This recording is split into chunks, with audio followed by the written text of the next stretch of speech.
Здравейте, моторхец! Днеска сме подранили. Още няма 9. Нищо, да компенсираме от миналата седмица, където нямаше. Която не съществуваше. Какво сме днеска? 16 юни 24-та. Още съм с кожуха. Фалшивия Харли. Промаска. Не е попила никаква вода. Благодарение на мене. Цялото и мазно. Както и да е. Така, да ни ръся мозък. Да кажем какво имаме да правим за днеска и да се мятаме. Общо взето днеска се очертава ден за... Ето сега ще ви покажа. Семеринги. И имаме ни лагерчета. Така. RMZ 250. Така. И семерингички ще сменим. Камерна предничка. Лесна. Триумф Тигър 1050. Някъде трябва да има тичащ кол. Така. Ще сменим предничка. Тъй. Какво имаме тук? Имаме едно реле за зареждане. Тъй. Това реле за зареждане трябва да го прикачим на този хубосник, който съм го разчувъркал. Малко е тъмнинка, но нищо е, къде тук те най-ни кабелчета съм изкарал. Буксата се беше разтопила. Ще сложим една нова буксичка. Сложим новото реле за зареждане и трябва да вземе да зарежда.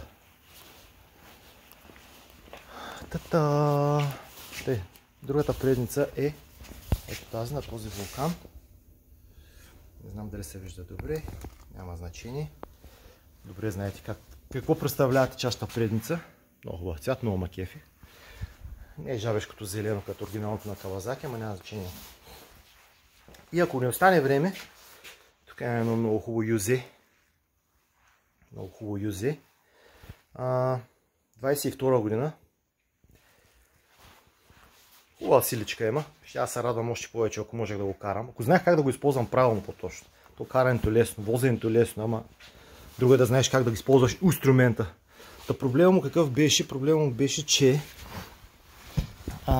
пробката, ето показвам, се намира на много хамово място. Да бяха направили тук така отдолу и като се превърти в алуминия, да може да си го направиш като хората. Обаче заради това, че инструмент не влиза тук. Не, че не можеше да се направи. Свети Петко можеше да го направи, ама трябва да се съобразява с големите професори. Нали? Все пак има шеф и той командва парада. Трябва да свалим двигателя. Свалихме двигателя, направихме го. Сложихме. Сега ще ви покажа. Къде е инструментчето. Така. Ето този тип използва Свети Петко. Цена ръка е малко мъчно. Така. Ето. Пробиваш. Правиш лека фаска, за да може ето е това нещенце да пасне вътре. Правим разбичка и на този водач наливаме той, натягаме вътре и всичко става помет и масло, казано на нашенски. Така, прибираме ги тук тайна, има различни видове.